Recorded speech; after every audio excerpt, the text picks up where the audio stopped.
Olá, hoje a gente vai fundo em 2 Samuel, capítulo 23. Vamos começar com as últimas palavras que são atribuídas ao rei Davi e depois a gente entra nas histórias incríveis dos guerreiros dele. Isso. O texto já abre com um tom bem pesado, né? Solene. É, quase um testamento mesmo. Davi tá ali refletindo sobre a vida, sobre ser o ungido do Deus de Jacó, sabe? E ele pensa no que seria um governante ideal, justo. Sim, e usa uma metáfora linda, né? Diz que esse líder é como a luz da manhã, um sol que nasce sem nuvens e que faz a grama crescer depois da chuva. É bem poético. Muito bonito. Mas logo em seguida o tom muda, né? Completamente. Ele contrasta essa figura ideal com os homens imprestáveis, ou filhos de Belial, como o texto chama, que são comparados a espinhos, espinhos que ninguém pega com a mão, que são juntados e queimados. Uma imagem bem forte para falar de maldade e rebeldia. Exato, fica clara a mensagem ali. O governo justo que teme a Deus traz vida. A maldade, bom, leva à destruição. A aliança com Deus é central nisso tudo. E aí, de repente, o capítulo vira chave. Sai dessa reflexão mais filosófica, digamos assim, e mergulha na ação. Nos apresenta os valentes de Davi. É aqui que a coisa fica cinematográfica quase. Total. Primeiro vem o trio principal. O Josebe e Bassebete, que dizem que matou 800 de uma vez só. 800 é um número absurdo. E Eleazar, que lutou tanto, mas tanto, que a mão dele ficou grudada na espada. Imagina a cena. Nossa! E Sama, que segurou um campo de lentilhas sozinho contra os filisteus, enquanto o resto do exército tinha fugido. Defendeu o almoço.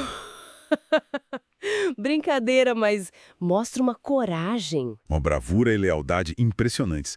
Essas historinhas curtas são muito poderosas, né? Demais. E tem aquela da água de Belém. Ah, essa é incrível.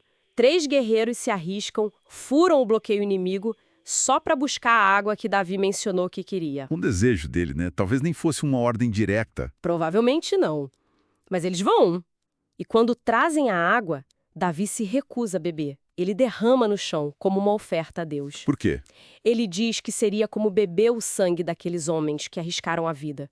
É um reconhecimento do sacrifício deles, sabe? Coloca o valor da vida deles acima do próprio desejo. Uau! Isso diz muito sobre a relação dele com os soldados. Com certeza. Mostra um respeito profundo. E a lista continua. Depois desse trio, tem outros nomes de peso. Abissai, irmão de Joabe, matou 300. Também um feito enorme. Sim, mas o texto faz questão de dizer que ele não chegou à fama dos 3 primeiros. Tem uma hierarquia clara ali. Verdade. E Benaia.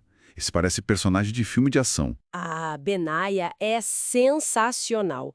Derrubou 2 campeões moabitas. Matou um leão numa cova, num dia de neve. Exato! E ainda venceu um egípcio gigante usando a própria lança do cara contra ele. Impressionante. Não à toa virou o chefe da guarda pessoal de Davi, né? Pois é, a bravura dele era reconhecida. Então você tem os 3, depois Abisai e Benaia, muito honrados, mas um segundo nível, digamos. E por fim, a lista dos 30, Que na verdade, se a gente contar ali no texto hebraico, são 37 nomes. incluindo Urias, o Hitita. Exatamente, Urias, marido de Batseba. A inclusão dele é significativa, dadas as circunstâncias da morte dele. Sim, é uma lista que funciona como um memorial, né? Um reconhecimento dessa turma toda que sustentou o reinado. Isso, um registro de honra. Então, olhando para o capítulo 23 como um todo, a gente tem essa dualidade. A visão idealista de Davi sobre liderança, sobre justiça divina. E do outro lado, a celebração da força bruta, da coragem no campo de batalha, da lealdade militar que, na prática, foi o que garantiu o poder dele. É um contraste interessante. O ideal e o real, talvez. Pode ser. E fica uma reflexão, né? Por que preservar esses nomes, esses feitos específicos por tanto tempo? Além da questão militar, o que isso nos diz sobre como a memória e o reconhecimento da lealdade individual ajudam a construir um legado? Boa pergunta. Como as histórias dessas pessoas acabam moldando não só a imagem do líder, Davi no caso, mas de toda uma época, de uma nação? Exato. Fica aí pra gente pensar. Como essas narrativas individuais se entrelaçam com a grande história.